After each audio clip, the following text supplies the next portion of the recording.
I would like to start with our trip home from Malawi and my talk at Mom's memorial service, because I touch on and do over half of it about Mike and I and our adventures traveling and the influence this had on the rest of my life.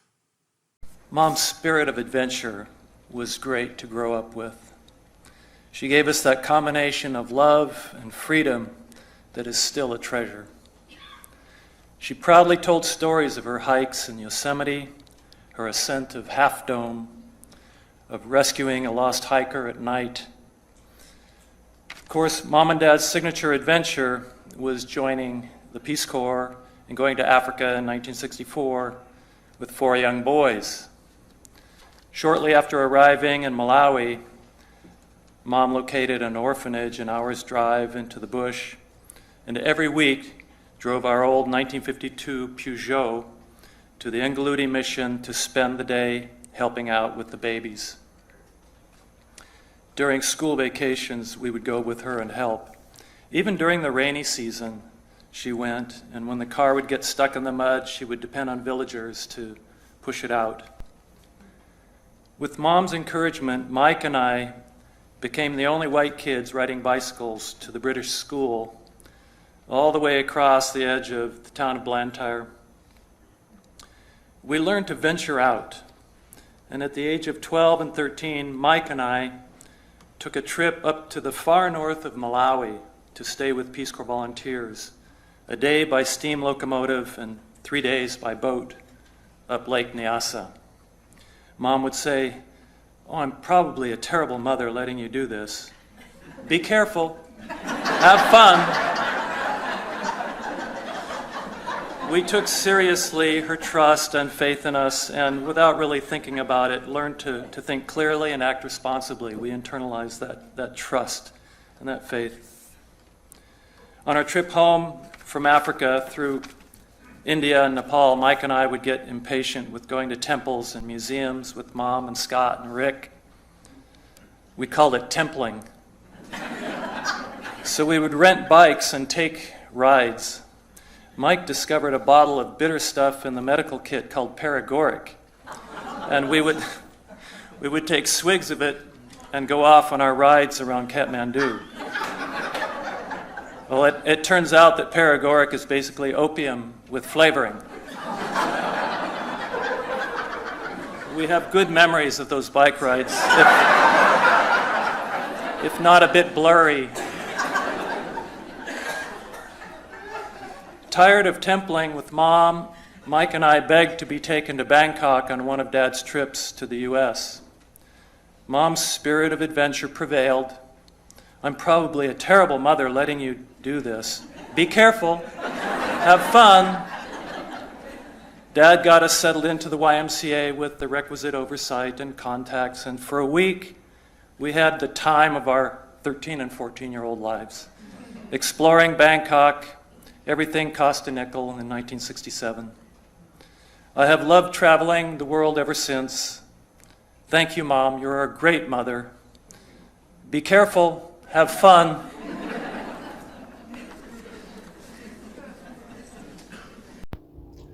Our first stop on the trip home was, well, after descending on the pools again in Nairobi for a day or two, Bombay. And I'll never forget walking, the door of the jet opening, and the hot smells of Bombay just hitting me in the face. And we took taxis, we had 18 bags, 18 suitcases, and taking a lot of stuff home. We had packed up a shipping. They didn't have containers back then. They'd made a shipping crate out of melange cedar, which I still have, and I'm taking to Scott's house here in 2021 for him to keep on his new land up at Richardson Springs near Chico. Anyway, famously, long-lasting wood. Stayed in a hotel that, I don't remember what the name is or anything, but all I remember about that place was meeting this giant American who, he could have been 7 feet tall. He was a big-time wrestler named Sky High Lee, and he was touring India, and he was enormous and had this, he was like talking to a giant, real, kind of had a slow drawl and told us this. That's what I remember about our hotel in. We did have one incident in New Delhi, India, which we could call the cultural interface between ours and Indian culture. We were there during a time of one of their festivals called the Holi festival, in which, it's the festival of colors. And the Indians, the Hindus, it's Hindu, traditionally they powder each other with these very, very colorful powders. However, some of them are permanent on the skin. And Scott and I remember pretty well this woman trying to put her fingerprint onto Dad's forehead, and Dad had been warned. We had been warned, don't let them put that color on you because it's not gonna come off for a long time. And so we remember this sort of struggle to distance ourselves, especially Dad, from having that fingerprint of red dye put on his forehead. Bombay. And then we flew to Delhi, went to the Taj Mahal, the Red Fort, and bought lots of stuff. Then to Calcutta, and Dad wanted us to see the streets of Calcutta. And so we took a taxi through the streets of Calcutta at, I think, 5 or 6 in the morning. Dad really wanted us to see, at that time, it was known as the sort of poverty capital of the world, I guess. And then on to Nepal. By this time, Mike and I we were going off by ourselves. I think we started in Delhi. Mom would love to go to temples and museums with Scott and Rick. She was glad to have Mike and I. We were what we called templed out. We would go and rent bicycles. And so it was in Kathmandu, we would rent bicycles and ride around. So Dad and Mom met us in Bangkok a week after the time of our lives, going to movies for a nickel. At that time it was Clint Eastwood's Faux Feu de l'amour, which was what the Thais said. We went on the floating market. We were just getting onto a boat on the floating market when we saw the Unsoelds, and we had met the Unsoeld. Willi Unsoeld was one of the first American, he was in that first American expedition up Mount Everest in 1963. And we had met the family in Nepal, as I recall, because Willi had been the country director, Peace Corps director there. And so Willi saw us, or the kids said, "Hey, those are the Lauder boys." And Willi said, "Hey, you guys, come with us." And so we hopped into the boat, and Willi took us to, around into a restaurant where we ate bird's nest soup. And I remember this little girl, Nanda Devi, just reading a book the whole time.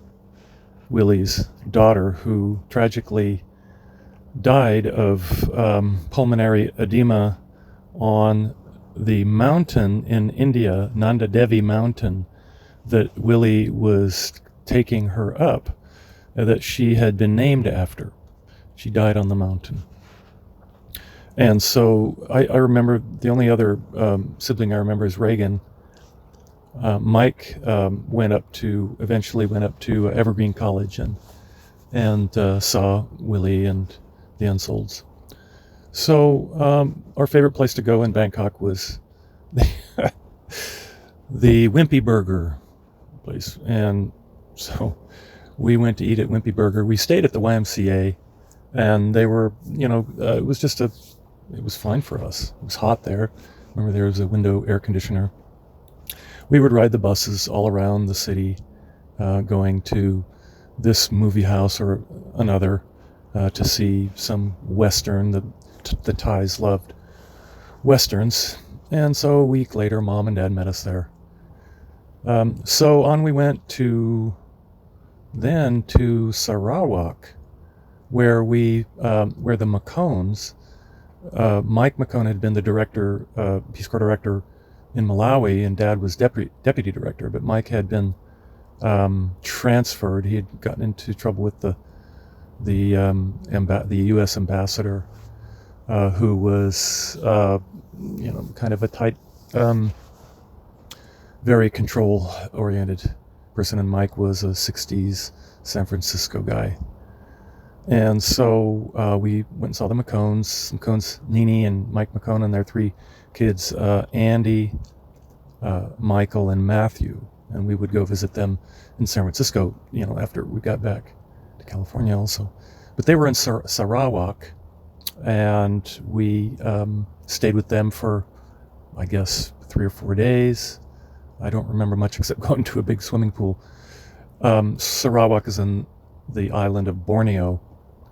Borneo is mostly part of Indonesia. From there, we went to Singapore, and we stayed. Dad was back in those days. You could finagle the airlines to put you up for a night in a nice hotel. So the airlines, whatever airlines it was, put us up in the Singapura, nice modern hotel for one night. But we were staying for, I guess, 2 or 3 nights after that. So we went and stayed in a basic, Chinese Singapore, very low, bathroom down the hallway, guest house place that Mom laughed about a lot because it was very, very basic. But we went to the Raffles Hotel, the famous British colonial hotel named after the British Raffles, that had been, it had survived World War II and the Japanese occupation and all of that. And we had, I recall we had tea or coffee in the Raffles, beautiful Raffles Hotel. That was quite memorable. And then I guess from there we went to Sarawak, and then from Sarawak to Hong Kong. Mike and I went and found where we could do slot car racing. Slot cars were these little 6-inch long cars that ran on these tracks that you could control the speed of the car with this little module thing that was wired into the track, which was in a room that was probably 20 feet in diameter, and they had these poor Chinese girls at the curves, and when you go too fast around a curve and you spill it and tip over the car, they would have to turn it upright, and with this really bored look. Dad got suits made by the Hong Kong tailors. We went over to the Kowloon side, which is on the mainland, which is still part of Hong Kong, and rode up there's a tram that goes up the mountain and looks over Hong Kong. And there were all of the 1967. There were still lots of the traditional, what do they call the Chinese boats there in the bay.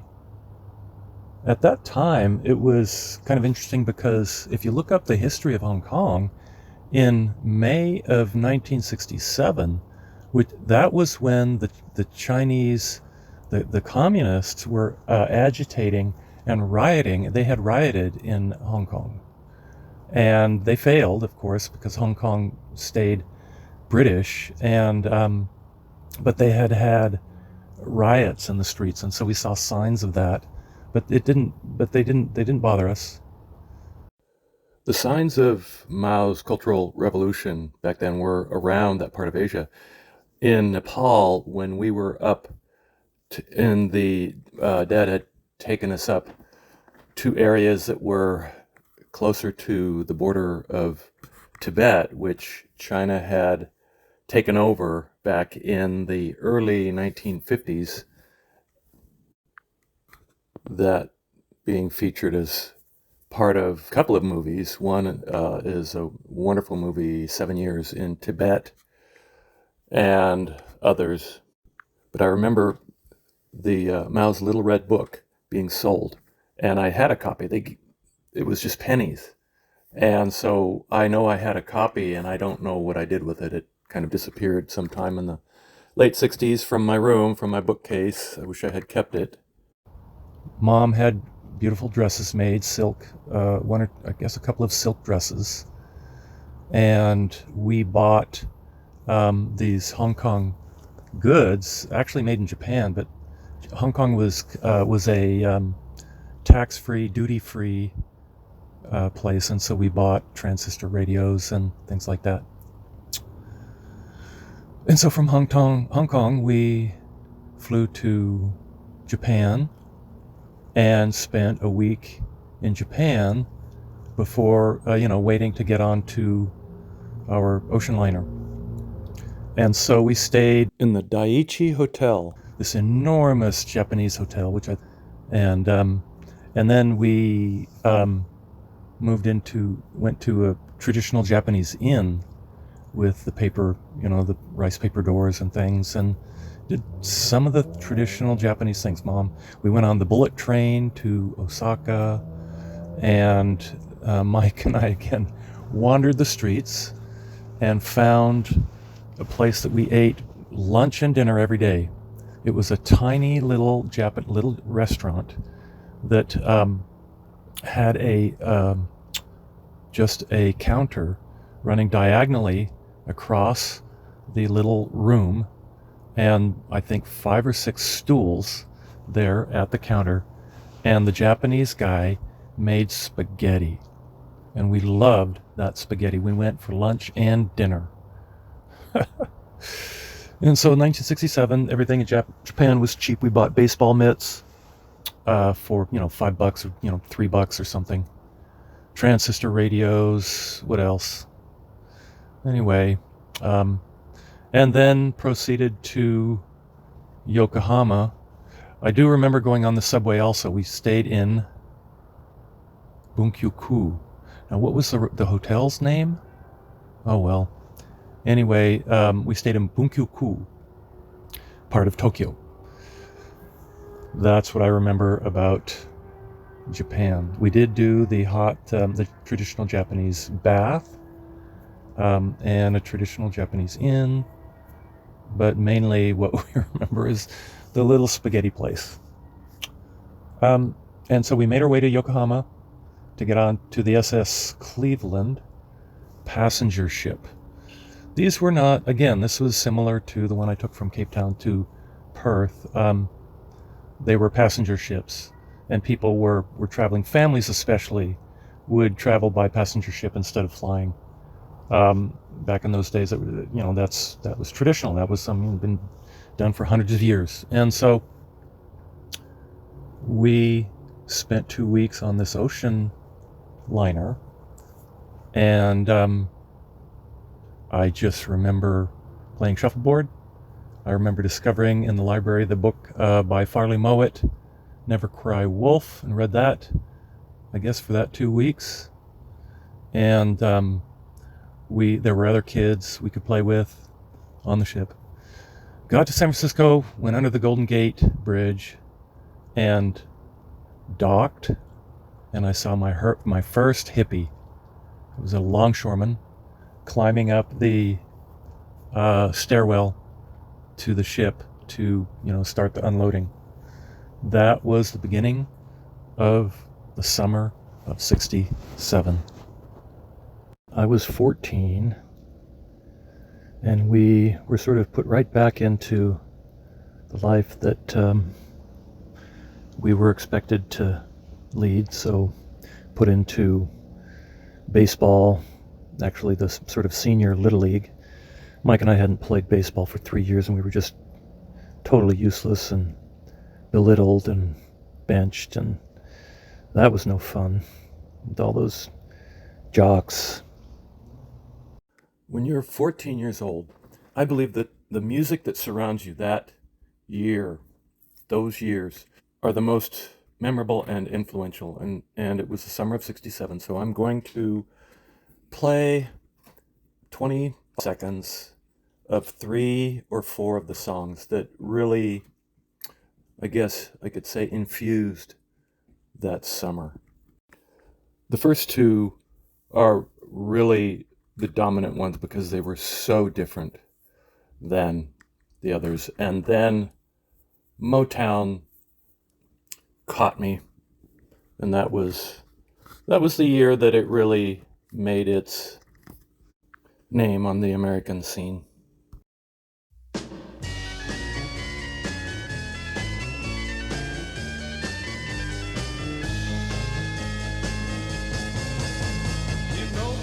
Would be untrue. You know that I would be a liar if I was to say to you, girl, we couldn't get much higher. Come on, baby, light my fire. Come on, baby, light my fire. Try to set the night on fire. For Sgt. Pepper's Lonely Hearts Club Band, you'll just have to listen carefully or imagine it. Sgt. Pepper's was the only song that was blocked by the company, but that album really was so different, and so, to me, my 14-year-old brain was just weird sounding and new. Having listened to the Beatles all those years before. So anyway, that one was one of the signature songs of the summer of 67 that I selected out of dozens of great songs from that summer. And then here's the other 2.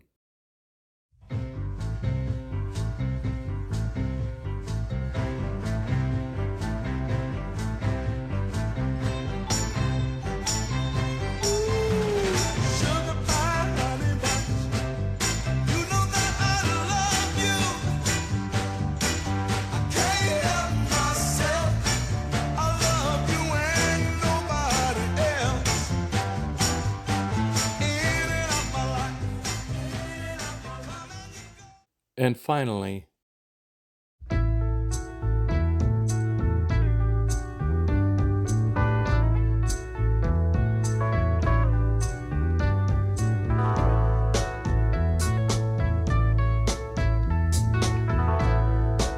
love is but a song we sing, fears we will die.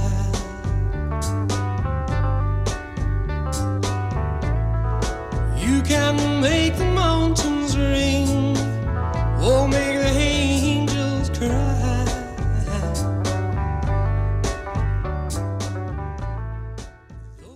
I took summer school classes at Davis High and started playing tennis, and started going to the new 1-year-old rec pool at the university, which was kind of a new design, beautiful pool. And I went there every single day, every single afternoon. We would, what did we watch? We would watch The Fugitive every day, reruns of The Fugitive on TV. The Fugitive. A QM production, starring David Jansen as The Fugitive, with special guest stars Vera Miles. And I would go to the rec pool. Well, first I would have a lunch. I bought these packaged, this pizza you could make, and I would make that every day and put a whole bunch of Tillamook cheese on it and eat that to my heart's content. And then Kelly Pullum would come and pick me up in that huge Chrysler, must have been a 1960 or 62 Chrysler with fins and everything, and occasionally he would pick me up to go to the pool, or I would just ride my bike there, and the other kids who went were Kristen Cooper, Marci Snodgrass, Tina Cups, Julie Brenner, Brent Maxwell, and we would hang out at the pool sitting in the sun with our little transistor radios playing all those hits of 1967, the summer of 67, Stevie Wonder and Smokey Robinson and Diana Ross, and all those hits were being played. And Van Morrison, and then of course the San Francisco, Jefferson Airplane and all that. And we just hung out at the pool, listened to those tunes, dipped in the water, played, and spent the afternoon doing that. Then I would go home, and we'd have our family dinner and watch more TV on the little black and white TV well, I guess it wasn't little, it was I guess it was like a 14-inch or something, 16-inch black and white TV of those days, antenna, rabbit ears TV, and we would watch all the usual stuff that was being played in the evenings, and 1967 Hogan's Heroes and Gilligan's Island and I Love Lucy, and Gunsmoke came on later, usually after we went to bed, but Rawhide, all those things. It was that summer that I played tennis. Brian Hahn invited me to my first tennis tournament, my first California tennis tournament, outside of Davis, the Modesto Junior tournament, and went there, and Brian was quite the star. Was beating guys older than him. I lost in these things quite readily. One of the really fun things we did was when we were first back from Africa, we went with the Woodland families to Reno to play the Reno families in tennis. Actually, it was the parents who all played. And so we kids were just sort of left to have fun in Reno in 1967, and we just had a blast. But I do remember this one time when we were all in this hotel room, must have been a dozen of us kids, and Robin Hanson, who was a couple of years older than me, she must have been, I guess I was 15, she must have been 16, 17. She said, "Oh, let's levitate someone." And so we had, I think it was Kristen Cooper, lay on the bed, and Robin said, "Okay, everybody put your hands underneath Kristen, and then think her rising off the bed."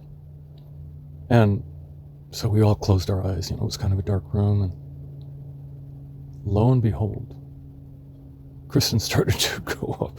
Right, we felt Kristen rising off the bed with the backs of our hands underneath her. We instantly pulled out our hands and ran out of the room.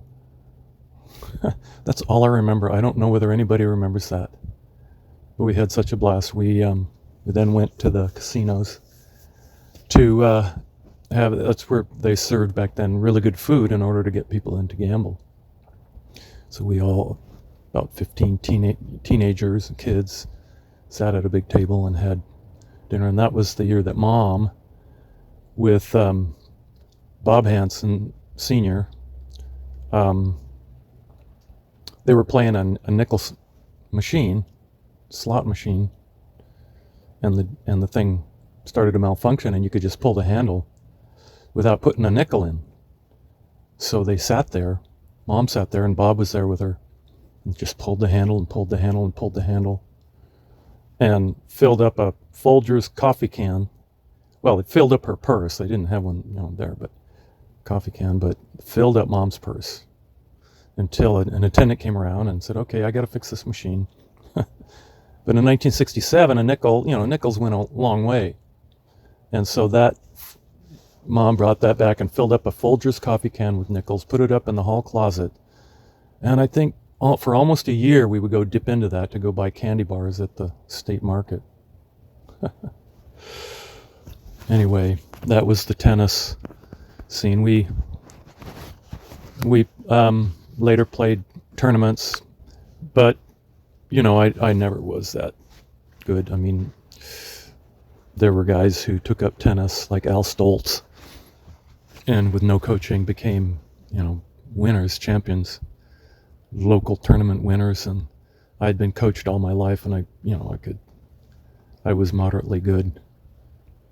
I should have stuck with piano. Then high school started, and it was, it was kind of a culture shock for me. Still hadn't adjusted back to school, but high school's weird for most kids. 2/3 of us, it was just kind of, what are we doing there?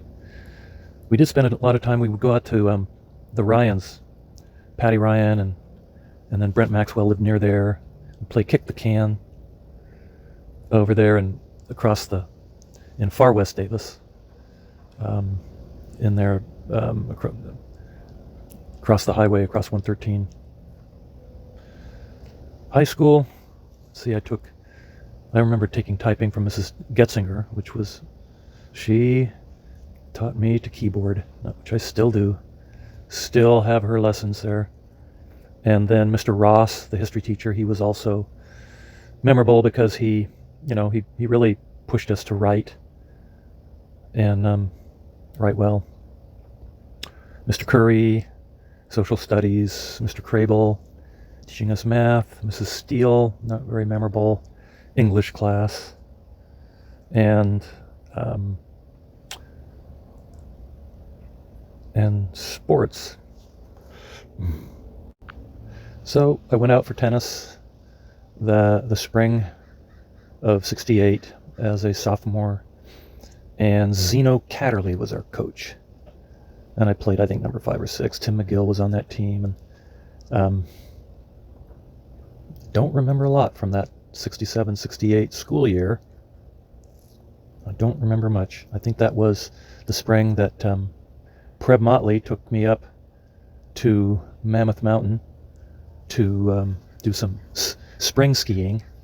It was in, I think, March during the spring break, and Jean-Claude Killy and Leo Laquard were doing demonstration skiing, helicopter skiing down a mountain there. And Lindy Peters and I, while riding in his car to our high school class of 70, 50-year reunion, talked about growing up, both of us in the Unitarian church in that community, and how valuable that is to us. The car noise was too noisy to keep that recording. I listened to it, and Lindy also related how he climbed up to the top of the water tower that was behind our house with Jeff Jones, another one of our classmates. Did you make it up to the to the catwalk? We didn't get to the final ladder. That would be really scary. Well, his dad got us before we got there. That was the next thing. At first, we were enjoying the view. So many, Dave Schmallenberger and Rick, Dave climbed it, and other people, but I never did. Nobody ever asked me, though. Got in trouble from his dad, and that was it. I never dared do that again. Jeff's father caught them and was pretty severe in his chastisement, according to Lindy. We talked about going to Hickey Gym to watch the Aggies play basketball and to watch the UCD coach, Bob Hamilton. He used to have tantrums, but he was a great coach and his players loved him. And so Lindy and I talked about that, and then we sang the Aggie fight song. Bum, bum, bum, bum, bum, bum, bum. No, it's not that one. That's Berkeley's. The Davis one is one of those, but it goes... Aliaco. It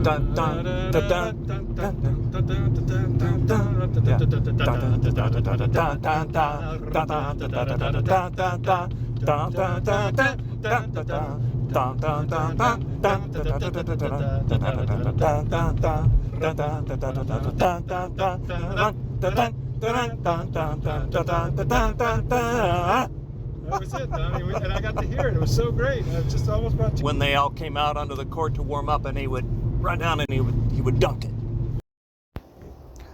The summer of '68, June of that year was when Bobby Kennedy was assassinated. Martin Luther King had been assassinated a month or two before. Continued going to the rec pool. I would go and buy packages of pizza making stuff, make my pizza, and then we would watch The Fugitive at 1 o'clock. I'd go to the pool and hang out with those kids, and then play tennis, of course, every Saturday and Sunday morning at the UCD courts. And then I did, it was some summer of '68, I did that first junior tournament at Modesto. I can't remember whether that was '67 or '68. Went over to the Ryans and played kick the can several nights a week, several evenings a week in the dusk with Paul and Brent Maxwell, Patty Ryan, and others of that neighborhood. And Dad was real busy training Peace Corps volunteers out at Cactus Corner. He'd ride out on his little Honda 50. And also being acting dean of students at some point, and heading up the Educational Opportunities Program, which was the first program to give assistance to minorities, okay, black, and some of his students like Terry Turner and others they would talk about that later in their lives. So I started the '68-'69 year at Davis High as a junior. It was about 1968 or '69 that I went to buy a pair of skis that were advertised in the Davis Enterprise Classifieds, used skis. And I went over to the Oak Avenue house. It was only 2 blocks. It was just on the other side of Elmwood. And an elderly couple were selling the skis. And I, being 16 years old, I paid the $40. And then I asked them, well, whose skis were they? Oh, they were our son's. I said, oh, where is he now? And they said, well, he was killed in Vietnam. And I don't remember their name, and there seems to be no list of Davis men killed in the Vietnam War. It was probably after Johnny Baravetto was killed, who was a football player and very popular young man in Davis, kind of a hero. But I don't remember this guy's name. It was on Oak Avenue, though, and I can't find any list of Davis boys who were killed in Vietnam. So anyway, that is associated with my becoming a skier, and got to January and February and played tennis that spring for Davis High. I guess by that time the big seniors had graduated, and I was number 2 behind Brian Hahn, and we beat everybody except for the big Bay Area, the big Palo Alto team with Rich Andrews and what was that, Peter Gunn High School, who later went to Foothill, and when I was later at American River, they were also our rival. That summer of '69, that was the summer that I went down to that tournament with a bunch of Davis kids. And actually, earlier in the summer, we had played tennis with Patty Ireland Hoagland, and she let me drive her red convertible Camaro around. And some kids still tell me that's what they remember about me driving this red Camaro convertible with Patty. And that was fun. And we went down to that tournament in Anaheim. That's where I met Ann Gallagher. I had gotten eliminated from the tournament in the first round. And Ann Gallagher was from New Mexico. We met, and I was 16. She was an old 14. But back then, we didn't really pay much attention to those things. And so she promptly, I think, pretty much purposely lost so that we could go to Disneyland. So we went walking, thinking, how would we go to Disneyland? We went and got a guy to sign for us to rent a Mustang. And so we went first to Huntington Beach to visit her friends from New Mexico who had spending the summer there, a bunch of girls, and I was in my element. And then went to Disneyland and had a little 16-year-old and 14-year-old romantic affair for a week, and then she went south and I went north back to Davis, and that was that. We wrote to each other. We did see each other later, a couple of years later, I guess, when Anne was, I think she was in the Bay Area or something. But that summer was a great summer for me. My first girlfriend, and playing tennis, and when I'm, and then going to the pool every afternoon, to the rec pool, which was quite the scene, because it was the first of its kind, was sort of a free design pool with lots of round curves and water that went straight to the edge of the pool, not 6 inches under the surface. It was a fun place to be. Senior year, I remember more of that. Although the teachers all get mixed up and the kids in class get. One of Dad's tennis players who worked at Mandy's restaurant. He was a fry cook, and he said, "Come on down. We need dishwashers." So I went there and got a job as a dishwasher in the Davis, Highway Greasy Spoon, which had a bunch of characters working there who, the town junkie, the town flasher, old guy, and a waitress named Flo. I'm not kidding. In her 50s or 60s, a career waitress, and she made sure that I didn't get, anything bad happened to me. That Flo. And I was 16, I was 17, because I turned 17 in September, and she would, and when the junkie borrowed $10 from me and then actually paid me back, everybody was pretty incredulous. I guess it was just the innocence. What a bunch of characters. So when they were having a knife throwing contest into the back door of the restaurant, back, in the back part of the kitchen that you couldn't see from the restaurant, the manager, who rarely visited, who came down from Chico, walked in the door, fired everybody. And so that's when I became a fry cook. That was later, and that was during the winter.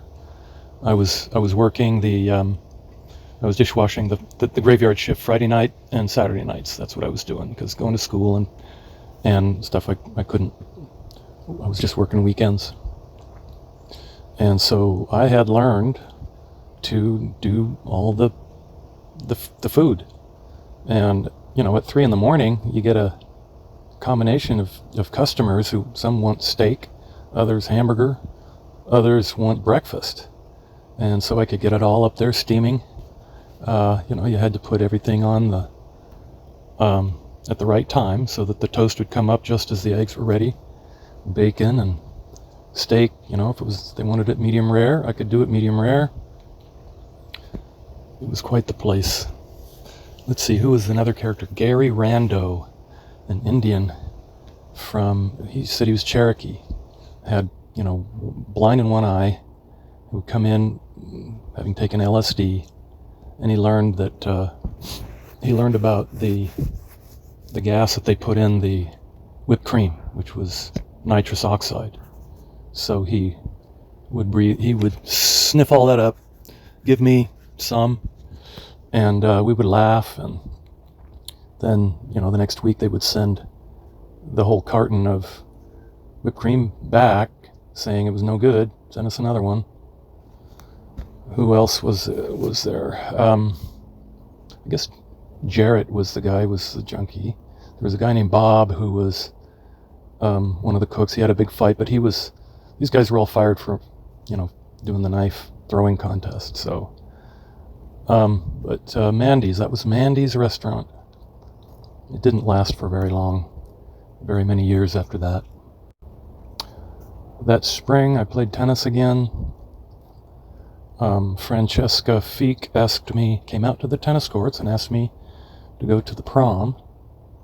And, this was 1970, at the height of the Vietnam War and the protests and the anti-establishment mindset of, most of the young people in the coastal California cities and towns. And so, everything was establishment, including the prom. So I just kind of did it as a sort of an exercise. And there were parties. I went to one. I wasn't in that crowd that got invited to all parties, but there was one I went to in someone's backyard near the high school.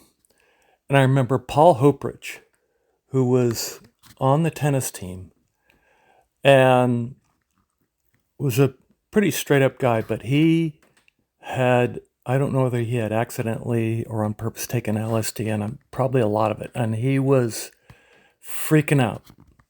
He was sitting under a table outside near a swimming pool and screaming and yelling, and people were going, "It's all right, Paul, it's all right. We'll get you through it. We'll get you through it." Paul, I hope it's all right that I say this. These are just the memories of the 60s. All right, well, it was spring of 1970, but that was still the 60s. I used to go on the trips when Dad was a tennis coach in the late 60s, when Bob Dunning, Mike Talmadge, and John Anderson, Brett Stone, Buck Wong, Dave Crawford were all on the team. And I went on one trip up to Humboldt. It was a long drive. Those are 6-7 hour drives. And those guys were good guys. They used to badger me, sort of play jokes on me. I was sort of the butt of jokes. Bob Brooks and Phil Swimley and their wives ran a foster kids camp during the summer. And the summer of, I think it was 67, I went up there as a counselor or, peer brother, and they put me with a young kid. And I remember Bill LaQuard was the cook, and Jane Tentis. That was some of my first kisses were with Jane Tentis up there. I was 67, I was 15, and she was, I think, 14 or 13, an old 14 or 13. 1970 started out with a ski trip to Tahoe. Mike and I went up in the tuna boat, the Oldsmobile Cutlass 88. Mom and Dad were very generous with that. We had driven that year before all the way down to San Diego in it to attend a reunion of the families of the Polytechnic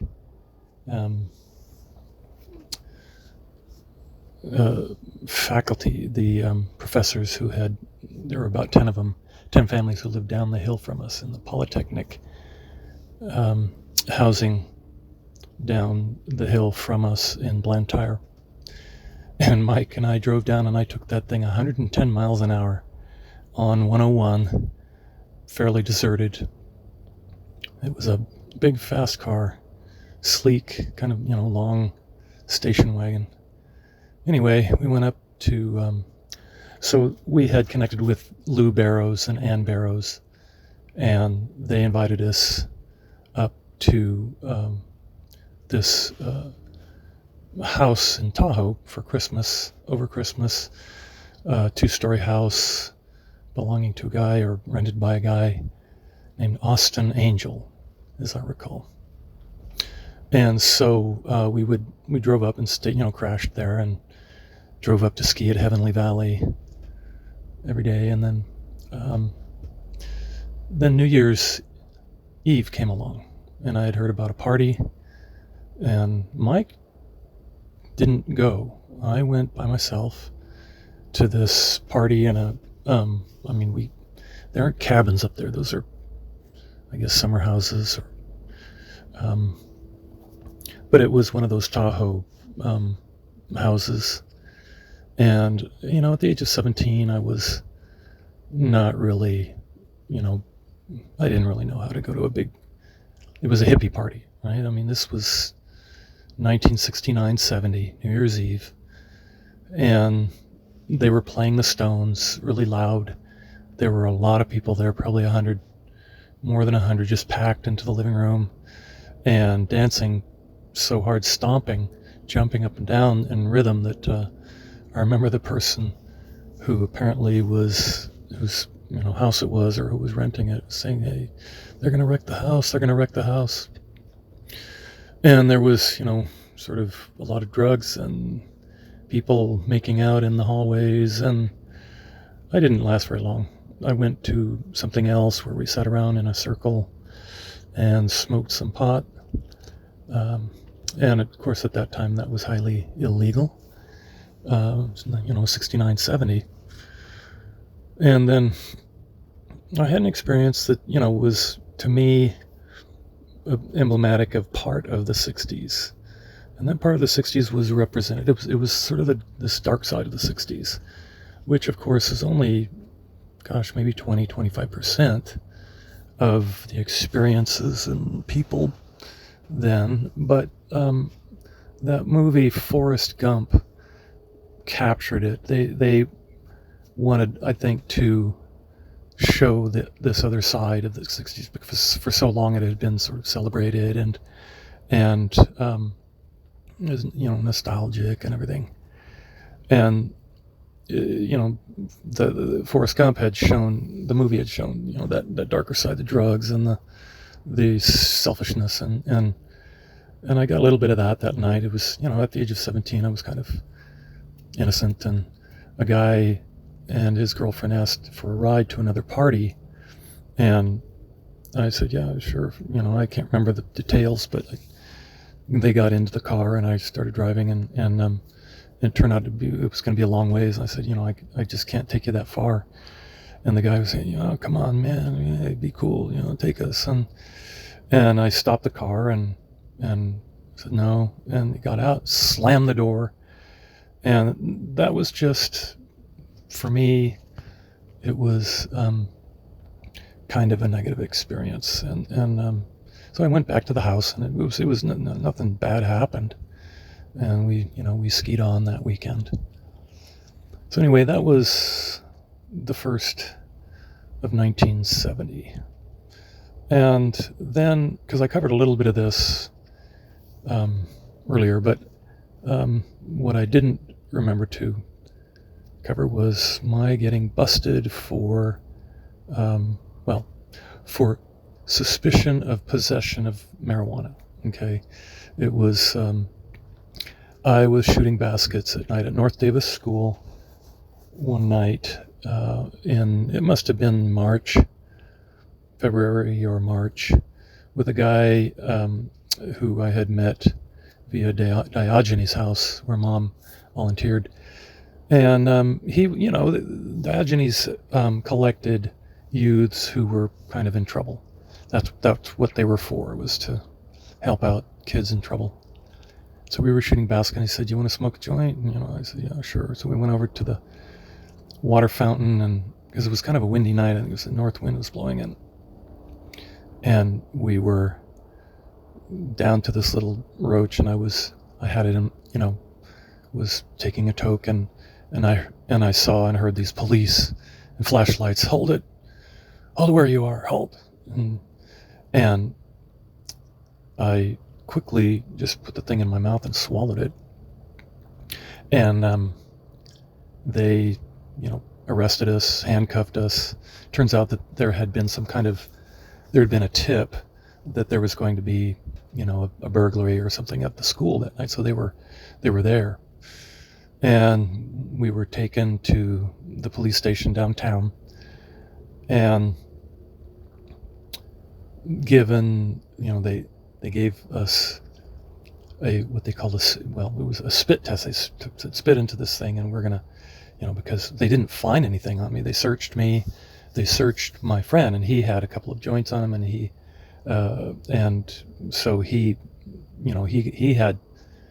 was that was possession. But for me, there wasn't anything. All they saw was when I flicked off the ashes, the red ashes sort of blowing away in the wind, and then I swallowed the thing. And so I made my one phone call. They gave me a dime to make the phone call home, and that was a pretty big deal, being the oldest of four boys. And Dad came down and got me and took me home, and Mom was crying, and it was a family crisis. They called this lawyer, sort of, I guess I could call him our lawyer, although we didn't ever really need a lawyer until then, Tom Frankel. And he said, he visited and said, "Look, this thing, Don's 17. He was not gonna, it will go off of his record when he's 18. And besides, the charge was suspicion of possession. So of course that wouldn't have amounted to anything, but it was a pretty big, it was kind of a big deal for a family.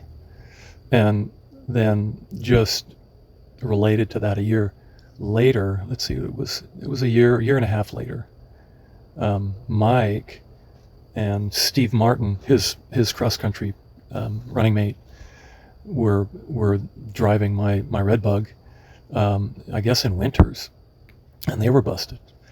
And for the Martins, this was a big deal, because George Martin, Steve's dad, was a real, he was kind of a military guy, this sort of crew cut, and it was just a big deal. And mom and dad at this point, being a year and a half later, said, "Oh, okay, don't worry about it." They had already gone through it, and they laughed about that for years, about how they talked to George and said, "Look, it's not that big of a deal." So anyway, that was in the spring of 1970. And so the other thing, let's see what else happened.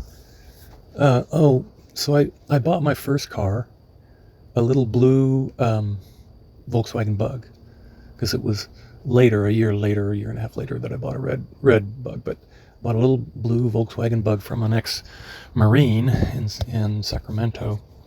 And it was kind of, had the back wheels turned inside out and painted white, and didn't have a back bumper, and it was pretty ugly. And I bought it for $400 that I had saved from working at Mandy's as a dishwasher and then cook in the Friday, Saturday graveyard shifts. And so I drove that to school. And the other thing from that spring was Mom was volunteering at this house that they started called Diogenes House, which some young UCD graduates had started as sort of a peer counseling place for youth. There was a lot of alienation back then. It was kind of hard to picture now, but youths did need a place to go and get counseling. And so Mom volunteered there. And I remember Harvey, I remember Jan Lecklichner, and a couple of other, Mark.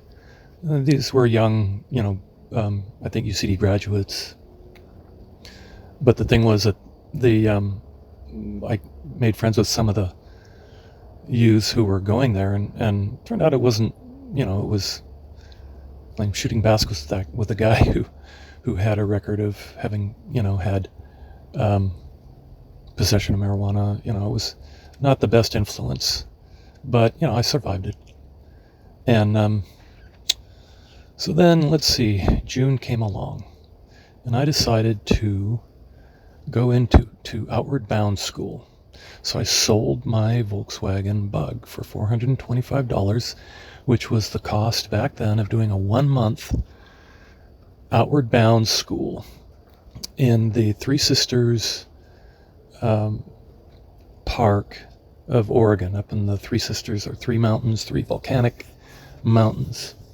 And so in June of 1970, I got a ride. Turns out that Phil Walker and his family were driving up to Oregon because his wife's parents were up there in Roseburg. And so they drove me up and they delivered me to the Outward Bound school outside of Eugene. And they had us, they gave us 2 plastic bags about the size of the kind of bags that you put your vegetables in the supermarket. And they said, put everything for this trip into these bags. And so, of course, you could only put about a quarter of the stuff that you brought. And I got to laugh because I could have just put the sweater on, which took up one entire plastic bag, so that I could have taken the jacket that I had brought. But instead I stuffed the sweater in there. I could have put the sweater and the jacket on and then brought, some other stuff. But, it was one pair of pants and a shirt and a sweater. I left the jacket behind. I took, was it Henderson the Rain King? A little paperback. Or was it a Philip Roth book? Anyway, I couldn't take much. No tents. They had plastic tarps, and they gave us, sleeping bags and Kelty, the old style Kelty packs. And off we went for a circuit of, I guess it was 300 miles or something, through the Three Sisters wilderness. And I really had a great time. It was hard. It rained a lot on us because it was still June. And we were hungry. 3 boys had to drop out, one with an injury, one because his parents came to see him and he was just a spoiled kid and just couldn't handle it. And another had to go for some family business, and so we went from 11 to 8 boys. I wanted to do the co-ed one, but it had filled up. And so it was a boys only trip. And we climbed. We learned how to do rock climbing. We we were supposed to do a 3-day solo, but two of the boys were from juvenile detention centers. One was from Concord, and the other was from back east, New Jersey, a black kid named Tom. And so when I was sitting by my fire. They had taken us and put us around a lake in these individual places about a half mile apart. And these guys came and found me, and I couldn't kick them. I couldn't, tell them to go away. And I'm sure the instructors knew that we sat around and talked for 2 days, basically without any food. Although Tom did go cans of food and brought it back, and I just sort of consented to that. But anyway, we ended up doing running a 26-mile marathon in which I just ran my guts out. And it turns out that the instructors were supposed to get to a fork that was very a place where we needed to be given directions. And they had said, oh, those guys won't be there for 4 hours. Well, we got there in 3 hours and something. And no one was there, so we just ran. We kept running on this road where we were supposed to take a trail going up, to the right. And our instructor got there after 10 guys had already passed.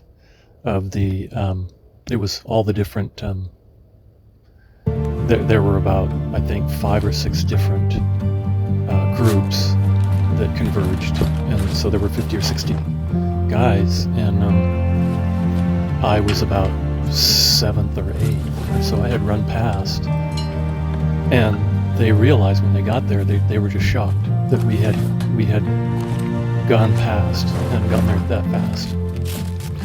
And so we ran on and on and on, and discovered, realized that we were lost and we had to find our way back to camp.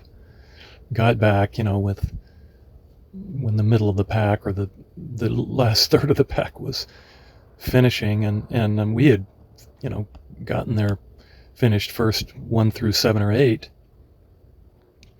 and our instructors were so apologetic, and I was so sore the next day I had trouble climbing onto the bus. But they, so that was our 28-day outward bound. Took us back to Eugene, and I got my stuff and my backpack and got out on the road to hitchhike home. And man, I was just so naive. I mean, why didn't I wear my sweater and jacket? Because it was cold and rainy that whole time, and all I had a wool sweater. But I didn't, and they gave us a poncho. But the other dumb thing I did was I got out of this road. One went west. The road went east-west, and west going to Highway 1, and east going to I-5.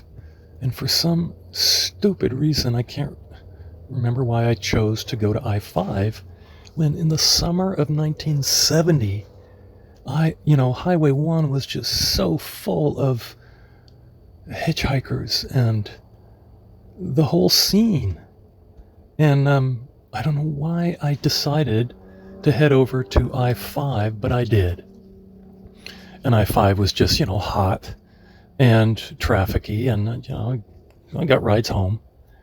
But I'm still kicking myself for choosing, instead of going down Highway 1, down the coast, Mendocino and all those places. But, so anyway, I got home, and that summer, I did end up hitchhiking on Highway 1, because I can't remember why, but Mom and Dad had gone, I think, for a long camping trip with I think Scott and Rick, because and Mike was up working up in Modoc County, and so we had renters. We had a guy named Tom Edick who was got into veterinary school, became a veterinarian down in Bakersfield, and then there was Bill Davenport and Jan Carpenter were renting there. And then another guy whose name I've forgotten, but with that guy, he and I hitchhiked over to the coast and hitchhiked and, did the coast hitchhiking experience. And we went to a commune, which back then in the 70s, in the 60s and 70s, there were various ranches and estates, I guess, where the owner just said, "Hey, you come and and live on my land." And so there were these sort of famous legendary communes. The one I went to was, I think, called the Wilder Ranch. But I had my first experience on a commune for, I think it was one night. And it was just hippies, in huts and tents and teepees and stuff. And, nakedness. And then I remember hitchhiking back on a flatbed truck. And again, there was sort of this dark side where they stopped at a store, and one of the older, there were some of the hippies were late 20s, 30s, go in and just pick up a 6-pack of beer and put it under their shirt and walk out. And it was called liberating. Hey man, look what I liberated from, because there was a fairly simple-minded mentality of everything business being the establishment, and things should be free, and so that was one of my experiences. I did go to a state park where a guy taught me how to scrounge through the garbage cans and eat. He was living that summer off of the freshly discarded food that people would leave. But that was the summer of 70. So that after that summer, I got work at the Port of Sacramento. Al Haskell, a friend of the family, I'd asked him if there was work there, and he said, "Yeah, come on down." So Al ran the Cargill grain elevator at the Port of Sacramento. I went down and he hired me.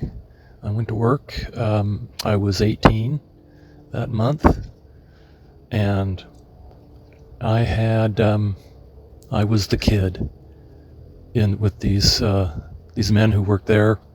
I worked the graveyard shift with Al Estacio, a Hawaiian who, called me the kid, who was almost as wide as he was tall, but he could still squeeze himself through those little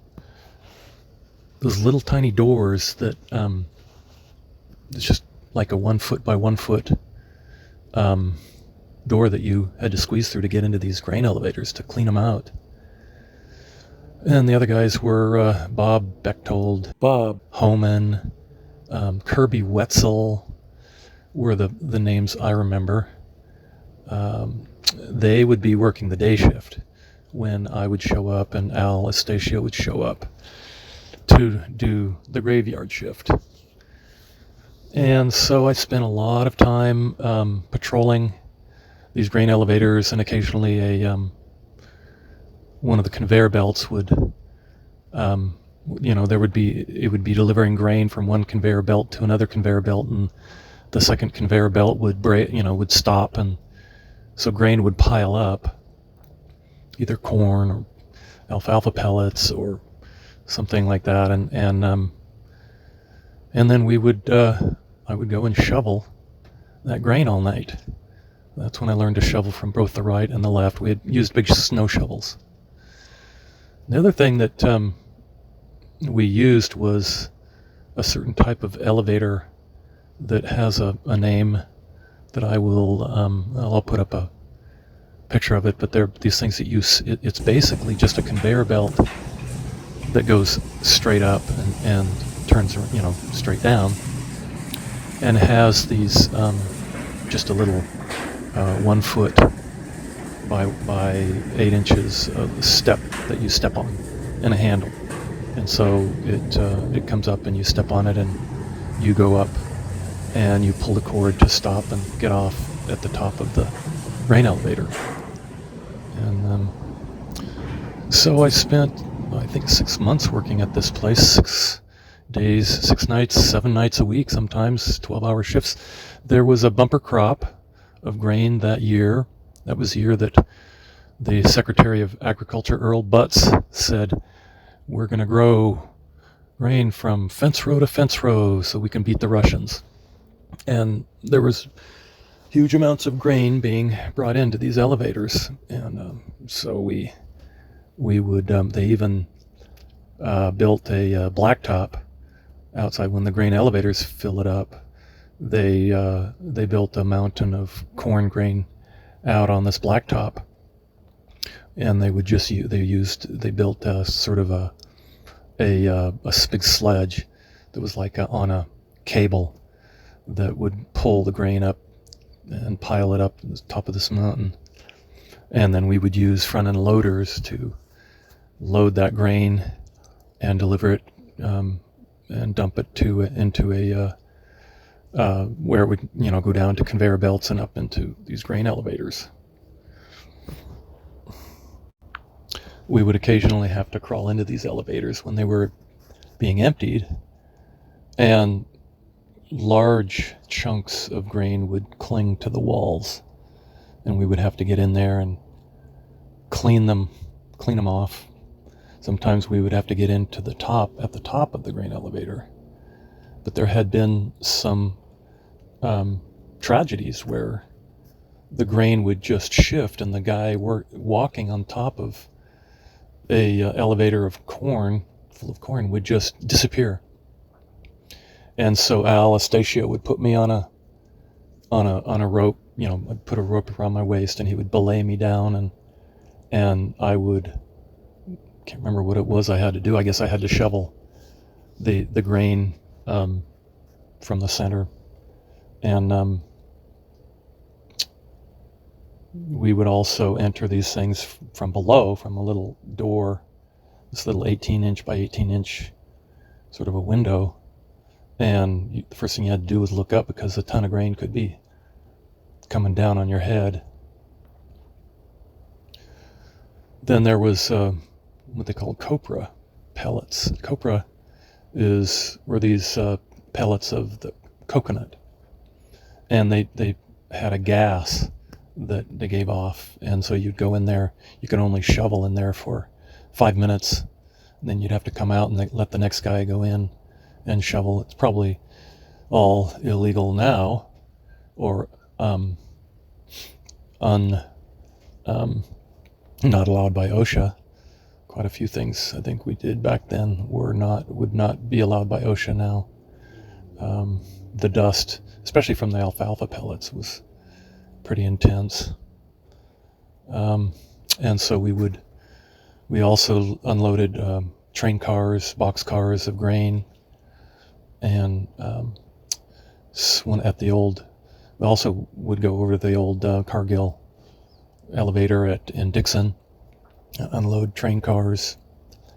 So that was my experience. I did have to it was the beginning of 1971, I think, or the end of 70, the Teamsters came around. And that was the time when when Frank Fitzsimmons was running to head up the Teamsters longshoremen. And I think he was running against Jimmy Hoffa, as I recall. But I remember one of the Teamsters coming in and saying, "Hey, son, are you going to join? We expect you to join," And so I at that time, $350 was a lot of money, because I was earning at that time $3.50 an hour, which was 3 times the minimum wage. And so that would be the equivalent of about $40 an hour now. Well, let's see, $3.50. I guess you would multiply it by 7 or 8 times anyway. So I joined the Teamsters. Still have that Teamsters Longshore card. And so that pretty much finished out the year of 1970 for me. I want to start with 1971, but I need to finish up 1970s or 1970, because I forgot to talk about going to the Jimi Hendrix concert in, well, it must have been April or May of 1970, in which I took my first LSD and went with the staff at Diogenes' house.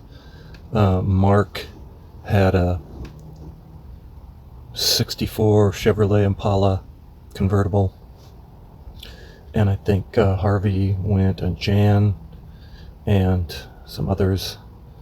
And I just remember being so high that I went out to try and get something to eat, but all I could do was stand at the food counter and stare at the food.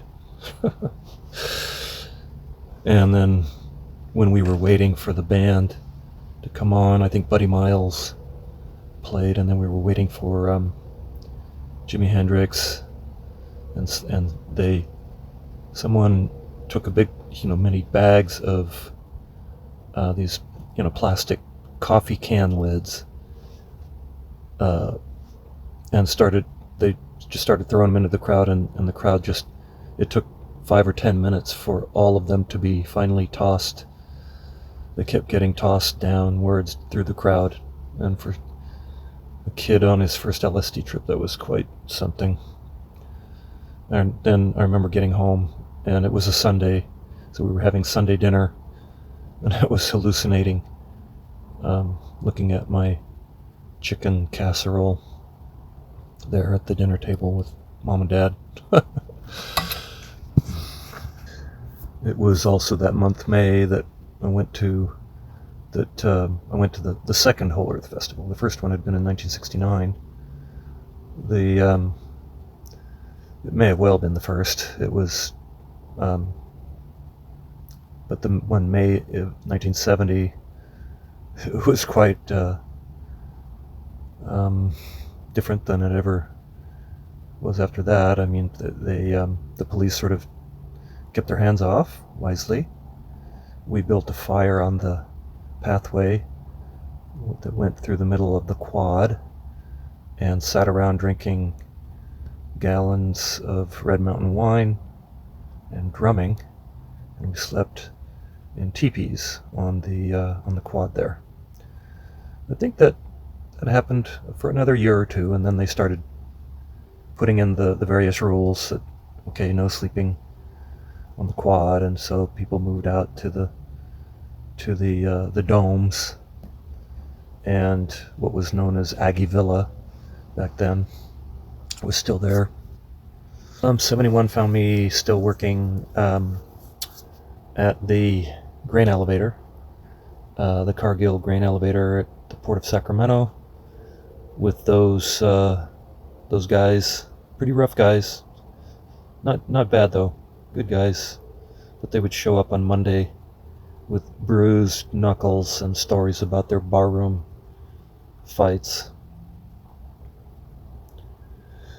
And so I worked, I guess, through January, and then decided to go play tennis at American River College. Ralph Freund, the tennis coach, had recruited me. I decided for American River instead of Sac City College. And so I connected with Brian Claypool. We got an apartment there, a couple blocks from American River College. And Brian was starting his studies in criminal justice because he became a police officer. And I wasn't very good at. It wasn't a real happy time for me.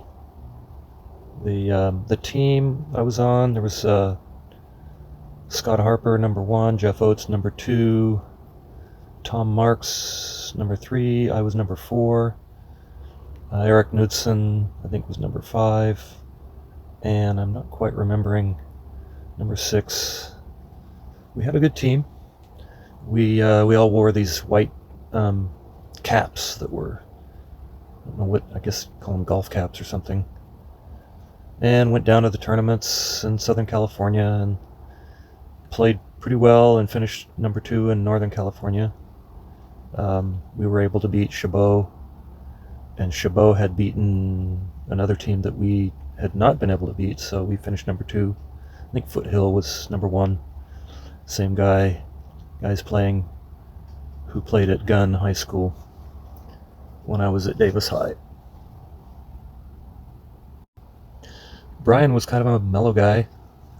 He would go home and come back with these cookies. They were ginger cookies. Oh, I love those ginger cookies, and he would never eat them. He'd give them all to me. And Brian liked to party with these guys who were kind of druggies. And I remember going over to these guys, and they were just real drug heads, and we drank wine, and I got sick that night and could hardly play tennis the next day. And anyway, the classes I took geology, and there was a psychology class where they were doing encounter groups. That was 1971, and they were all older than me, so I stopped going. Didn't bother to drop the class. The guy just gave me a D. And so anyway, I finished out American River, and at that point in June of 71, Mom and Dad and Rick had gone up to Cowichan Bay up in Vancouver Island. So I hopped in my red bug and drove up there. Lucky to be alive. I was driving too fast on a road up there. I think I did the whole thing in 2 days, and at one point lost control of the car and did a complete 360, not turning over, fortunately, but I could have killed myself. Anyway, made it up to Cowichan Bay, up to Duncan anyway, and was introduced into that community where the Cowichan Bay Tennis Club was, with their 6 grass courts. I had never played on grass before, and so I played tennis there. They had a tournament. I met the Williams, who were the main. Mr. Williams was a lawyer and was the main mover of the Cowichan Tennis Club, and he had 3 kids, Suzanne, who was my age, Harry, a year younger than me, and Owen were the ones I remember. There may have been one other. And so we did stuff. I liked Suzanne, and I think she liked me. We were both shy and young, and so Harry and I took inner tubes up the Cowichan River, way up, 20 miles up, and spent all day going down in inner tubes, which people then started to do after that. Rick and Dad did it, and Rick almost drowned. Lucky to get through that one. Suzanne took me to see her aunt in Victoria, driving her dad's little blue Austin sports car. Suzanne later went, I think it was Nigeria. I was pretty shy back then, and so I spent the summer, and we would go up to, I remember going up to a lake with them and swimming and maybe water skiing and stuff. Then with friends, a couple of guys, I can't remember their names. They were 2 brothers, Irish. They were Irish. We did a backpacking trip up in Garibaldi Provincial Park. Climbed Mount Garibaldi. Made the mistake of coming down not the route that we went up, and that's not something you want to do unless you know what you're doing. And so we got, we were going down this other side, and it got to be pretty dangerous. with rocks, pretty steep, rocks rolling past us. We had to go very slow. We had to bivouac on the slope, which we did. I was cooking dinner, knocked the entire dinner onto the dirt, rocks, sand, grit. Canadians are very, they're very forgiving people. The guys didn't even get mad. I was mad at myself. We had to eat gravelly dinner. We were starved. And then we had to lie there without, I think our bags were down. I don't know how I had a stove. I had a stove though, but we didn't have our sleeping bags. I had stove and food, and we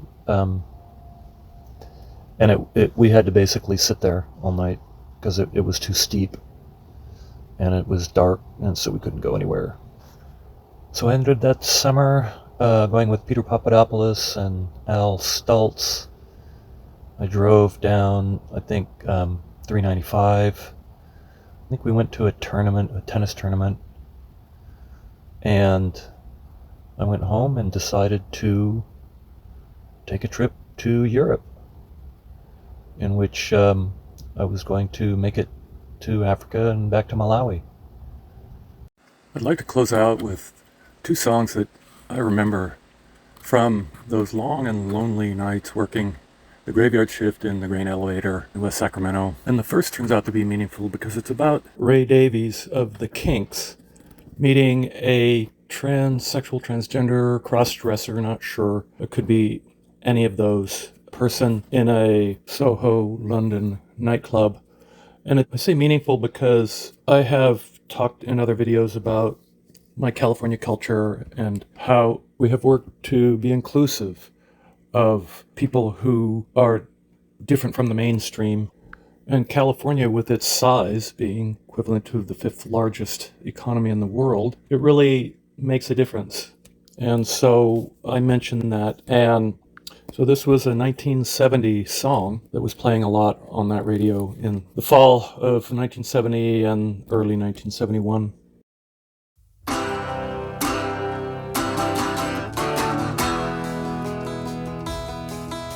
I met her in a club down in Old Soho, where you drink champagne and it tastes like Coca-Cola, C-O-L-A Cola. She walked up to me and she asked me to dance. I asked her her name, and in a dark brown voice she said Lola, L-O-L-A Lola, la-la-la-la-la.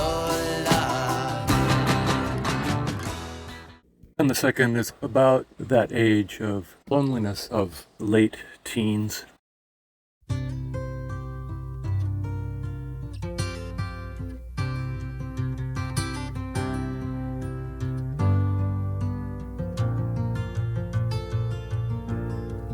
Just yesterday morning, they let me know you were gone. Suzanne, the plans they made put an end to you. I walked out this morning and I wrote down this song.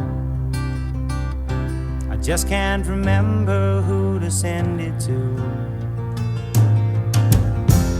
I've seen fire and I've seen rain. I've seen sunny days that I thought would never end. I've seen lonely times when I could not.